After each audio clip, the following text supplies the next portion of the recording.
Hello दोस्तों, स्वागत है आपका हमारे यूट्यूब चैनल मरीन वर्ल्ड में। दोस्तों, आज के इस वीडियो में मैं आप लोगों को बताऊंगा मैसूर के शेर टीपू सुल्तान के इतिहास के बारे में और अन्य जानकारी आप लोगों को दूंगा। दोस्तों, वीडियो में आगे बढ़ने से पहले मैं आपसे रिक्वेस्ट करना चाहता हूं कि अगर आपने अभी तक मेरा चैनल सब्सक्राइब नहीं किया है तो इसे ज़रूर सब्सक्राइब कर लीजिएगा और अगर वीडियो अच्छा लगे तो इसे शेयर ज़रूर कीजिएगा। तो चलिए दोस्तों, इस वीडियो को स्टार्ट करते हैं। मैसूर साम्राज्य के शासक टीपू सुल्तान के बहादुरी के किस्से कौन नहीं जानता। इतिहास के पन्नों में टीपू सुल्तान को मैसूर का शेर बताया गया है। टीपू सुल्तान एक कुशल, वीर और बहादुर योद्धा थे जिनमें वीरता और साहस कुट कर भरी हुई थी। टीपू सुल्तान की वीरता के आगे अंग्रेज़ों को भी घुटने टेकने पड़े थे। इसके अलावा वे एक बेहद प्रशंसनीय रणनीतिकार भी थे। अपनी रणनीति से ही टीपू सुल्तान हमेशा अपने अधीन प्रदेशों को जीतने की कोशिश करते रहते थे। अंग्रेजों के खिलाफ कई लड़ाइयों में वीर योद्धा टीपू सुल्तान का अहम योगदान रहा है। इसके अलावा टीपू सुल्तान को अंग्रेजों के खिलाफ लड़ाई में भारत के पहले स्वतंत्रता सेनानी के रूप में भी जाना जाता है।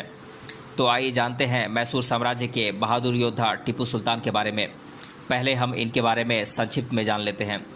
इनका पूरा नाम था सुल्तान सईद वालसारी फ़तेह अली खान बहादुर साहब टीपू, जिसे कि हम संक्षिप्त में टीपू सुल्तान कहते हैं। और इनका जन्म हुआ था 1 दिसंबर 1750 को और इनका जन्म स्थान है देवनाहल्ली, बेंगलोर, जो कि कर्नाटक राज्य में है वर्तमान में।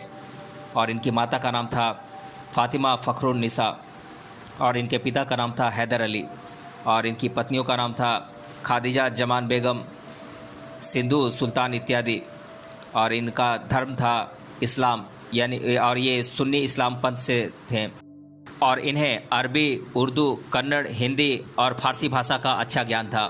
और इनकी राजधानी थी श्रीरंगपट्टनम में और इनकी कुल संतानें थीं 15। और इन्हें युद्ध में अग्निबाण का उपयोग करने वाले प्रथम भारतीय शासक के रूप में जाना जाता है और इन्हें मैसूर के शासक के रूप में भी जाना जाता है। और इनकी मृत्यु हुई थी 4 मई 1799 को। अब हम टीपू सुल्तान के इतिहास के बारे में विस्तार से जान लेते हैं। बहादुर और योग्य शासक टीपू सुल्तान ने मैंगलोर की संधि, जो कि द्वितीय एंग्लो मैसूर युद्ध को खत्म करने के लिए की थी, इसमें उन्होंने ब्रिटिश ईस्ट इंडिया कंपनी के साथ मिलकर हस्ताक्षर किए थे। इसके साथ ही आपको बता दें कि यह भारत का ऐतिहासिक मौका था जब किसी भारतीय वीर शासक ने अंग्रेज़ों पर हुकूमत की थी। कुशल और वीर योद्धा टीपू सुल्तान ने अपने पिता हैदर अली की मौत के बाद मैसूर का राजपाट संभाला और अपने शासनकाल में कई बदलाव लाकर कई प्रदेशों को जीता। इसके साथ ही योग्य शासक टीपू सुल्तान ने लोहे से बने मैसूरियन रॉकेट का भी विस्तार किया। वहीं टीपू सुल्तान के कई रॉकेटों के सामने कई सालों तक भारत में हुकूमत करने वाली अंग्रेजी सेना भी थर्राती थी। टीपू सुल्तान ने युद्ध के मैदान में पहली बार रॉकेट का इस्तेमाल किया था, जिसके बाद टीपू सुल्तान के इस हथियार ने भविष्य को नई संभावनाएं दी थीं और कल्पना की एक नई उड़ान दी। वहीं इससे आप टीपू सुल्तान के भविष्य को लेकर दूरदर्शिता का अंदाज़ा लगा सकते हैं। आपको बता दें कि टीपू सुल्तान की रॉकेट टेक्नोलॉजी के बारे में पूर्व राष्ट्रपति स्वर्गीय एपीजे अब्दुल कलाम ने अपनी पुस्तक अग्नि की उड़ान में भी जिक्र किया था। फिलहाल टीपू सुल्तान ने इस तरह अपने बेहतरीन हथियारों का इस्तेमाल कर कई युद्धों में तारीफ़े काबिल प्रदर्शन कर जीत हासिल की थी। एक योग्य शासक होने के अलावा टीपू सुल्तान एक विद्वान, कुशल सेनापति और महान कवि थे, जो कि अक्सर कहते थे कि शेर की एक दिन की जिंदगी गीदड़ की 1000 साल से बेहतर होती है। 1 दिसंबर 1750 में बेंगलुरु के देवनाहल्ली में जन्मे टीपू सुल्तान का नाम टीपू सुल्तान आरकोट के औलिया टीपू मस्तान के नाम पर रखा गया था। टीपू सुल्तान को उनके दादाजी फ़तेह मुहम्मद के नाम पर फ़तेह अली भी कहा जाता था। वहीं इस तरह टीपू सुल्तान का पूरा नाम सुल्तान सईद वालसारी फ़तेह अली खान बहादुर शाह टीपू था। टीपू सुल्तान के पिता का नाम हैदर अली था, जो कि दक्षिण भारत में मैसूर के साम्राज्य के एक काबिल और सैन्य अधिकारी थे। इनकी माता का नाम फातिमा फ़खरुन्निसा था और टीपू सुल्तान इन दोनों के बड़े पुत्र थे। उनके पिता हैदर अली साल 1761 में अपनी बुद्धिमत्ता और कुशलता के बल पर मैसूर साम्राज्य के वास्तविक शासक के रूप में सत्ता पर काबिज हुए और उन्होंने अपने कौशल और योग्यता के बल पर अपने रुतबे से मैसूर राज्य में सालों तक शासन किया। वहीं उनके पिता की 1782 में मौत के बाद टीपू सुल्तान ने मैसूर साम्राज्य का राज सिंहासन संभाला। वहीं उनका विवाह सिंधु सुल्तान से किया गया था। हालांकि इसके बाद उन्होंने कई और भी शादियां की। उनकी अपनी अलग अलग बेगमों से कई बच्चे भी हुए। अब हम टीपू सुल्तान की शिक्षा के बारे में जान लेते हैं। टीपू सुल्तान के पिता हैदर अली खुद पढ़े लिखे नहीं थे, लेकिन उन्होंने टीपू सुल्तान को वीर और कुशल योद्धा बनाने पर खास ध्यान दिया था। यहाँ तक कि हैदर अली ने टीपू की शिक्षा के लिए योग्य शिक्षकों की नियुक्ति भी की थी। दरअसल हैदर अली के फ्रांसीसी अधिकारियों के साथ राजनीतिक संबंध थे, इसीलिए उन्होंने अपने बेटे को सेना में कुशल फ्रांसीसी अधिकारियों के द्वारा राजनीतिक मामलों में प्रशिक्षित किया था।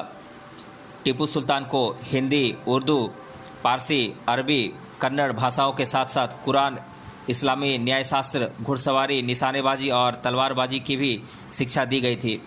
आपको बता दें कि टीपू सुल्तान को बचपन से ही शिक्षाविदों में बहुत अधिक रुचि थी। टीपू सुल्तान अच्छी तरह से शिक्षित होने के साथ ही एक कुशल सैनिक भी थे। टीपू सुल्तान एक धार्मिक प्रवृत्ति के व्यक्ति थे और वह सभी धर्मों को मान्यता देते थे। कुछ सिद्धांतों के द्वारा उन्होंने हिंदुओं और ईसाइयों के धार्मिक उत्पीड़न का विरोध भी किया था। अब हम टीपू सुल्तान के प्रारंभिक जीवन के बारे में जान लेते हैं। महज 15 साल की उम्र में ही टीपू सुल्तान युद्ध कला में निपुण हो गए थे और उन्होंने अपने पिता हैदर अली के साथ कई सैन्य अभियानों में भाग लिया था। 1766 में उन्होंने ब्रिटिश के खिलाफ हुई मैसूर की पहली लड़ाई में अपने पिता के साथ संघर्ष किया था और अपनी कौशल क्षमता और बहादुरी से अंग्रेजों को खदेड़ने में कामयाब भी हुए थे। वहीं इस दौरान उनके पिता हैदर अली पूरे भारत में सबसे शक्तिशाली शासक बनने के लिए मशहूर हो गए थे। अपने पिता हैदर अली के बाद शासक बनने के बाद टीपू सुल्तान ने उनकी नीतियों को जारी रखा और अंग्रेज़ों को अपनी कुशल प्रतिभा से कई बार पटकनी दी। इसके अलावा निजामों को भी कई मौक़ों पर धूल चटाई। टीपू सुल्तान ने अपने पिता के मैसूर साम्राज्य को ब्रिटिश ईस्ट इंडिया कंपनी के हाथों में पड़ने से बचाने के लिए वीरता के साथ प्रदर्शन किया और सूझबूझ से रणनीति बनाई। वे हमेशा अपने देश की रक्षा के लिए प्रतिबद्ध रहते थे। इसके साथ ही वे अपने अभिमानी और आक्रामक स्वभाव के लिए भी जाने जाते थे। अब हम टीपू सुल्तान की पत्नियां और उनकी संतानों के बारे में जान लेते हैं। वैसे तो टीपू सुल्तान ने बहुत सी शादियां की थी, जिनमें से इनके प्रमुख पत्नियों के नाम खादिजा जमान बेगम, सिंधु सुल्तान इत्यादि की जानकारी ऐतिहासिक स्रोतों से प्राप्त होती है। इनके कुल 15 पुत्रों की जानकारी मौजूद है, जिनके नाम मैं आप लोगों को एक एक कर बता देता हूँ। इनके 15 पुत्र थे मोहम्मद निज़ामुद्दीन खान सुल्तान, गुलाम अहमद खान सुल्तान, शहजादा हैदर अली, गुलाम मोहम्मद सुल्तान साहिब, मिराजुद्दीन अली खान सुल्तान, अब्दुल खलीक खान सुल्तान, सरवर उद्दीन खान सुल्तान, अहमद सकरुल्लाह खान सुल्तान, मुनीरुद्दीन खान सुल्तान, मुहीउद्दीन खान सुल्तान, अहमद सुबान खान सुल्तान, मोहम्मद यासीन खान सुल्तान, मोइजुद्दीन खान सुल्तान, हसमत खान सुल्तान, मोहम्मद जमालुद्दीन खान सुल्तान। तो ये तो थे टीपू सुल्तान के 15 पुत्र। अब हम टीपू सुल्तान के जीवन काल के प्रमुख युद्धों के बारे में जान लेते हैं। मैसूर शासन और ईस्ट इंडिया कंपनी के बीच हुए प्रमुख युद्धों को मैं एक एक कर आप लोगों को बता देता हूँ। तो प्रथम एंग्लो मैसूर युद्ध हुआ था 1766 में, द्वितीय एंग्लो मैसूर युद्ध हुआ था 1780 में और तृतीय एंग्लो मैसूर युद्ध हुआ था 1790 में और चतुर्थ एंग्लो मैसूर युद्ध हुआ था 1798 में। अब मैं आप लोगों को मराठा साम्राज्य और मैसूर शासन के बीच हुए प्रमुख युद्धों के बारे में बता देता हूँ। तो ये युद्ध थे नारगुन का युद्ध 1785, अदोनी का युद्ध 1786, सावनूर का युद्ध 1786, बादामी का युद्ध 1786, बहादुर बेंदा का युद्ध 1787, गजेंद्रगढ़ का युद्ध 1786। अब हम टीपू सुल्तान के शासनकाल के बारे में जान लेते हैं। टीपू सुल्तान बहादुर होने के साथ साथ दिमागी सूझबूझ से रणनीति बनाने में बेहद माहिर थे। उन्होंने अपने शासनकाल में कभी हार नहीं मानी और अंग्रेज़ों को हारने के लिए मजबूर कर दिया। आपको बता दें कि टीपू सुल्तान अपने शासनकाल में सम्मानित व्यक्तित्व वाले एक साधारण नेता के रूप में जाने जाते थे। वहीं टीपू को अपनी प्रजा से बहुत ज़्यादा सम्मान मिला था। टीपू सुल्तान जैकोबियन क्लब के संस्थापक सदस्य थे, जिन्होंने फ्रांसीसियों के प्रति अपनी निष्ठा कायम रखी थी। वह अपने पिता की तरह एक सच्चे देशभक्त थे। इसके अलावा महान योद्धा टीपू सुल्तान ने अपने शासनकाल में अंग्रेज़ों के खिलाफ फ्रांसीसी, अफगानिस्तान के अमीर और तुर्की के सुल्तान जैसे कई अंतर्राष्ट्रीय सहयोगों की सहायता कर उनका भरोसा जीता। अब मैं आप लोगों को टीपू सुल्तान के शासनकाल की कुछ महत्वपूर्ण तथ्यों के बारे में आप लोगों को बता देता हूं। टीपू सुल्तान ने ब्रिटिश की ईस्ट इंडिया कंपनी के विस्तार से होने वाले खतरे का अनुमान पहले ही व्यक्त किया था। टीपू सुल्तान और उनके पिता हैदर अली ने साल 1766 में हुए पहले मैसूर युद्ध में अंग्रेज़ों को हरा दिया था। इसके बाद साल 1779 में अंग्रेज़ों ने फ्रांसीसी बंदरगाह पर कब्जा कर लिया, जो कि टीपू सुल्तान के संरक्षण के तहत था। टीपू सुल्तान के पिता हैदर अली ने साल 1780 में बदला लेने के लिए अंग्रेज़ों के खिलाफ लड़ाई लड़ने का फैसला किया और अपने बेटे टीपू सुल्तान के साथ 1782 के द्वितीय मैसूर युद्ध में अंग्रेज़ों को जोरदार पटखनी दी। वहीं इस दौरान द्वितीय एंग्लो मैसूर युद्ध के रूप में एक अभियान भी चलाया गया, जिसमें उन्होंने सफलता हासिल की। इस युद्ध को खत्म करने के लिए उन्होंने समझदारी से अंग्रेज़ों के साथ मैंगलोर की संधि कर ली थी। इस दौरान हैदर अली कैंसर जैसी घातक बीमारी से पीड़ित हो गए और साल 1782 में उन्होंने अपनी आखिरी सांस ली। आपको बता दें कि अपने पिता की मौत के बाद बड़े पुत्र होने के नाते टीपू सुल्तान को मैसूर साम्राज्य का राज सिंहासन दिया गया। 22 दिसंबर 1782 में टीपू सुल्तान ने अपने पिता हैदर अली की जगह ली और मैसूर साम्राज्य के शासक बन गए। राजपाट संभालने के बाद टीपू सुल्तान ने अपने शासन में कई महत्वपूर्ण बदलाव किए और अंग्रेज़ों के खिलाफ मराठों और मुगलों के साथ गठबंधन कर कई सैन्य रणनीतियों पर काम किया। टीपू सुल्तान अपनी योग्यता और कुशल रणनीतियों के लिए अपने शासनकाल के दौरान एक बेहतर और कुशल शासक साबित हुए। आपको बता दें कि जब टीपू सुल्तान मैसूर साम्राज्य को संभाल रहे थे तो उन्होंने अपनी हर एक जिम्मेदारी को बेहतर तरीके से निभाया। अपने शासनकाल में टीपू सुल्तान ने अपने पिता की अधूरी पड़ी हुई परियोजनाएं जैसे सड़कें, पुल, प्रजा के लिए मकान और बंदरगाह बनवाना जैसे कामों को पूरा किया। इसके अलावा रॉकेट टेक्नोलॉजी से उन्होंने न सिर्फ कई सैन्य परिवर्तन किए बल्कि खुद का दूरदर्शी होने का प्रमाण भी दिया।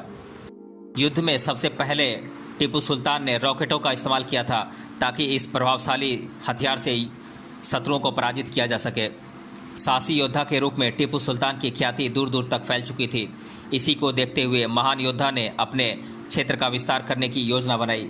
इसके साथ ही त्रावणकोर राज्य को हासिल करने का सोचा। आपको बता दें कि Travancore British east India company का एक सहयोगी राज्य था। वहीं इस राज्य को हासिल करने की लड़ाई की शुरुआत साल 1789 में हुई थी। इस तरह यहाँ से ही तीसरे एंग्लो मैसूर युद्ध की शुरुआत हुई। टीपू सुल्तान जैसे बहादुर शासक का सामना करने के लिए त्रावणकोर के महाराजा ने ईस्ट इंडिया कंपनी से मदद मांगी। इसके बाद लॉर्ड कॉर्नवालिस ने इस महान योद्धा को पराजित करने के लिए एक मजबूत सैन्य बल का निर्माण किया और हैदराबाद के निजाम के साथ गठबंधन कर लिया। इसके बाद साल 1790 में ईस्ट इंडिया कंपनी की सेना ने टीपू सुल्तान पर हमला कर दिया और जल्द ही कोयम्बतूर पर ज़्यादा से ज़्यादा नियंत्रण स्थापित कर लिया। जिसके बाद टीपू सुल्तान ने भी कॉर्नवालिस पर हमला किया, लेकिन दुर्भाग्य की बात यह रही कि वे अपने इस अभियान में सफलता हासिल नहीं कर सके। वहीं यह लड़ाई करीब 2 साल तक जारी रही। साल 1792 में इस लड़ाई को खत्म करने के लिए टीपू सुल्तान ने श्रीरंगपट्टनम की संधि पर साइन कर दिए। इस दौरान उन्हें मालाबार और मैंगलोर को मिलाकर अपने प्रदेशों को खोना पड़ा। बहरहाल टीपू सुल्तान बेहद अभिमानी और एक आक्रामक स्वभाव के शासक थे, इसलिए उन्होंने अपने कई प्रदेशों को खोने के बाद भी अंग्रेज़ों के साथ अपनी लड़ाई जारी रखी। साल 1799 में ईस्ट इंडिया कंपनी ने मराठों और निजामों के साथ गठबंधन कर टीपू सुल्तान के मैसूर राज्य पर हमला कर दिया। यह चौथा एंग्लो मैसूर युद्ध था जिसमें ब्रिटिश लोगों ने मैसूर की राजधानी श्रीरंगपट्टनम पर अपना कब्जा कर लिया था। इस तरह महान शासक टीपू सुल्तान ने अपने शासनकाल में 3 बड़ी लड़ाइयाँ लड़ी और अपना नाम वीर योद्धा के रूप में इतिहास के पन्नों में दर्ज करा लिया। फूट डालो और शासन करो की नीति चलाने वाले अंग्रेजों ने संधि करने के बाद भी टीपू सुल्तान से गद्दारी कर डाली। ईस्ट इंडिया कंपनी ने हैदराबाद के निजाम के साथ मिलकर चौथी बार टीपू सुल्तान पर ज़बरदस्त हमला किया और इस लड़ाई में महान योद्धा टीपू सुल्तान की हत्या कर दी। इस तरह 4 मई साल 1799 में मैसूर का शेर श्रीरंगपट्टनम की रक्षा करते हुए शहीद हो गया। इसके बाद इनके शव को मैसूर के श्रीरंगपट्टनम में दफन कर दिया गया। ये भी कहा जाता है कि टीपू सुल्तान की तलवार को ब्रिटिशर्स ब्रिटेन ले गए। इस तरह वीर योद्धा टीपू सुल्तान हमेशा के लिए वीर गति को प्राप्त हो गए और इसके बाद इतिहास के पन्नों में हमेशा के लिए उनकी वीर गाथा के किस्से छप गए। महान योद्धा टीपू सुल्तान की मौत के बाद 1799 ईस्वी में अंग्रेजों ने मैसूर राज्य के एक हिस्से में उसके पुराने हिंदू राजा के नाबालिग पौत्र कृष्णराज को गद्दी पर बैठाया। अब हम वीर योद्धा टीपू सुल्तान के द्वारा किए गए विकास के कार्यों को जान लेते हैं। वीर योद्धा टीपू सुल्तान ने अपने शासनकाल में कई विकास के काम किए थे। यही वजह थी कि उन्हें अपने राज्य की प्रजा से बहुत सम्मान भी मिला। टीपू सुल्तान की शहादत के बाद अंग्रेज श्रीरंगपट्टनम से 2 रॉकेट ब्रिटेन के वुलविच संग्रहालय में रखे थे प्रदर्शनी के लिए। टीपू सुल्तान जब मैसूर की कमान संभाल रहे थे तब उन्होंने जल भंडारण के लिए कावेरी नदी के उस स्थान पर एक बांध की नींव रखी थी। टीपू ने अपने पिता हैदर के द्वारा शुरू की गई लाल बाग परियोजना को सफलतापूर्वक पूरा किया था। टीपू निसंदेह एक कुशल प्रशासक और योग्य सेनापति था। उसने आधुनिक कैलेंडर की भी शुरुआत की और सिक्का ढलाई का तथा नापतोल की नई प्रणाली का इस्तेमाल किया था। वह दूरदर्शी शासक था। उसने अपनी राजधानी श्रीरंगपट्टनम में स्वतंत्रता का एक वृक्ष लगाया था और साथ ही जैकोबिन क्लब का भी सदस्य बना। इसके अलावा आपको यह भी बता दें कि टीपू सुल्तान खुद को नागरिक टीपू पुकारता था क्योंकि वह अपने आप को सुल्तान नहीं मानता था। अब हम टीपू सुल्तान के किले के बारे में जान लेते हैं। टीपू सुल्तान के किले को पलक्कड़ का किला भी कहा जाता है। दरअसल यह पलक्कड़ टाउन के बीचों बीच स्थित है। इसके साथ ही यह किला पलक्कड़ जिले की लोकप्रियता और ऐतिहासिक इमारत है।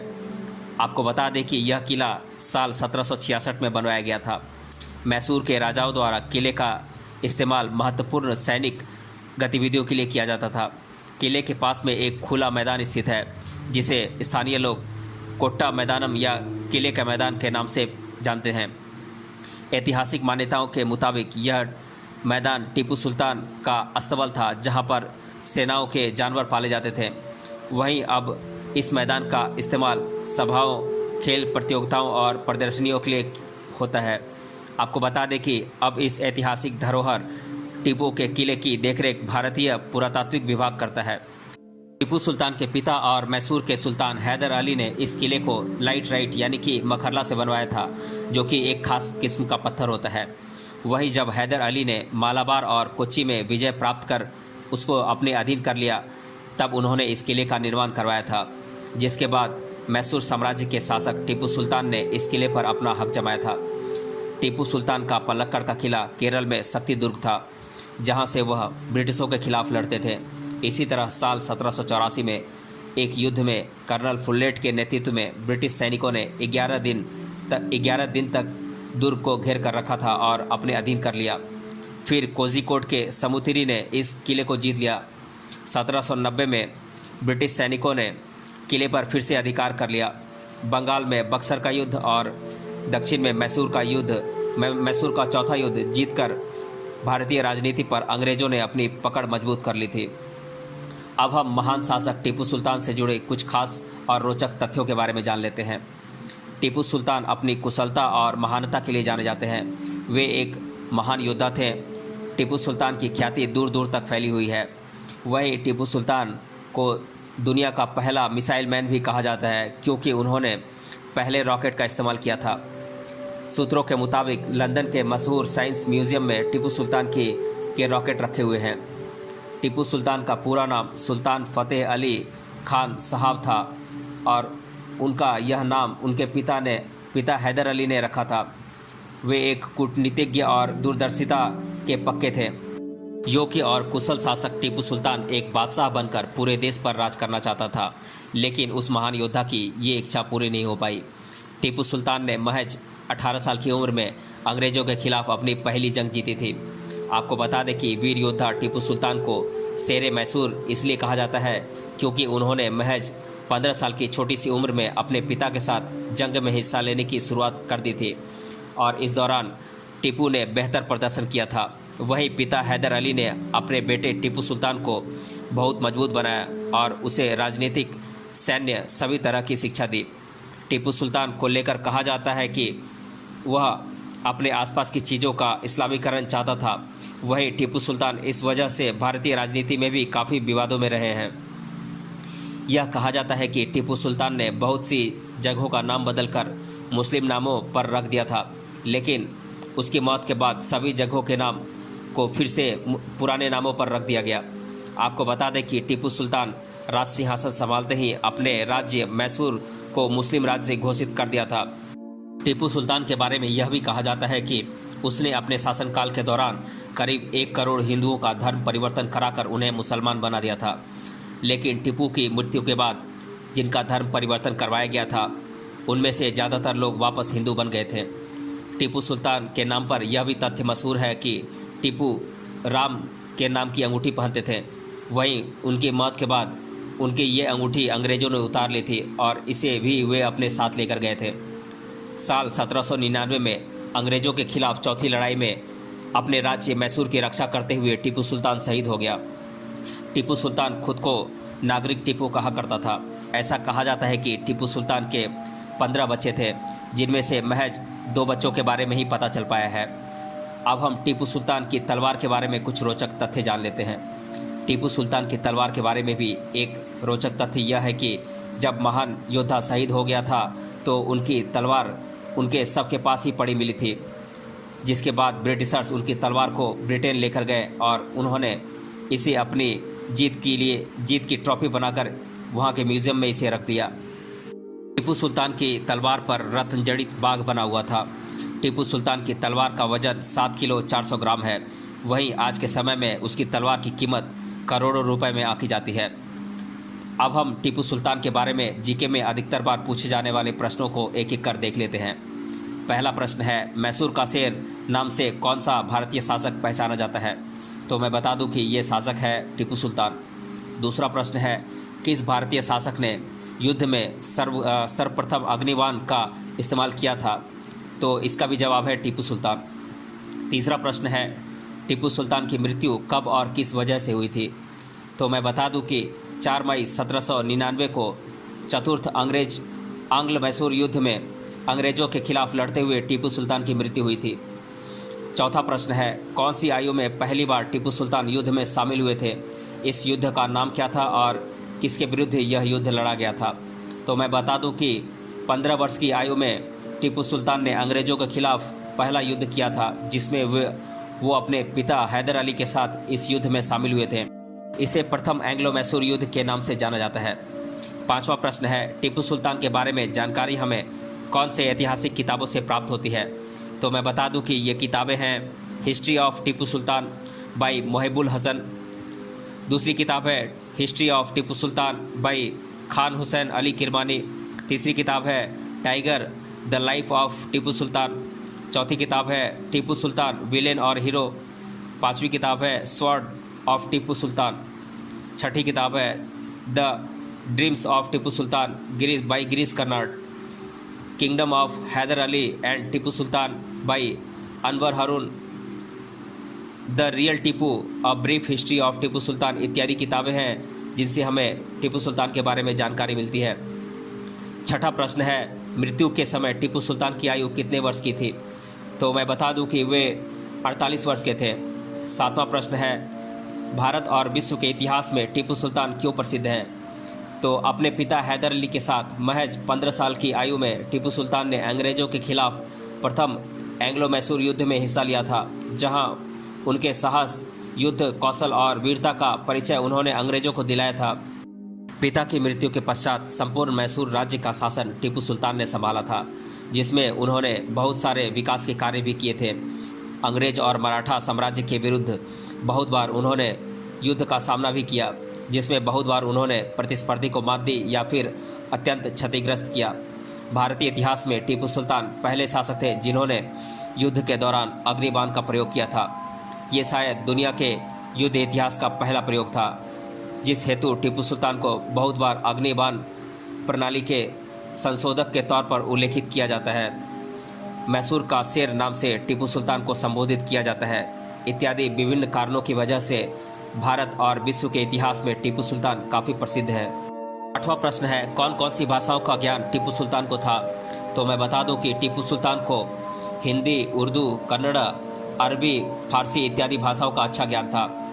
9वां प्रश्न है, टीपू सुल्तान की राजधानी का नाम क्या था? तो मैं बता दूं कि टीपू सुल्तान की राजधानी का नाम था श्रीरंगपट्टनम। और 10वां प्रश्न है, टीपू सुल्तान के तलवार का वजन कितना है? तो मैं बता दूं कि लगभग 7 किलो और 400 ग्राम का वजनी तलवार है उनका। तो दोस्तों, आज के इस वीडियो में हमने जाना टीपू सुल्तान के इतिहास और इससे जुड़ी महत्वपूर्ण जानकारी।